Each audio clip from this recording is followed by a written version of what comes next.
Hi aspirants, TNPSC மாணவர்கள் உங்க எல்லாருக்குமே ஏற்கனவே தெரியும்.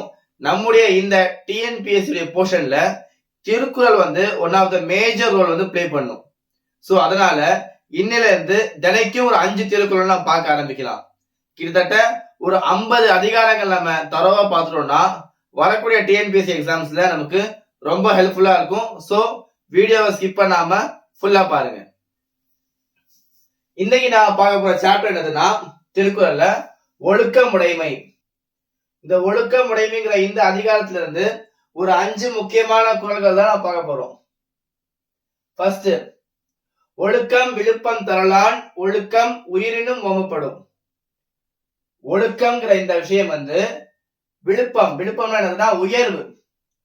ஒழுக்கம் உயர்வு தருவதனால் அப்படிப்பட்ட ஒழுக்கத்தை நாம் நம்முடைய உயிரினும் மேலாக போற்ற வேண்டும் என்பதாக சொல்கிறார்கள்.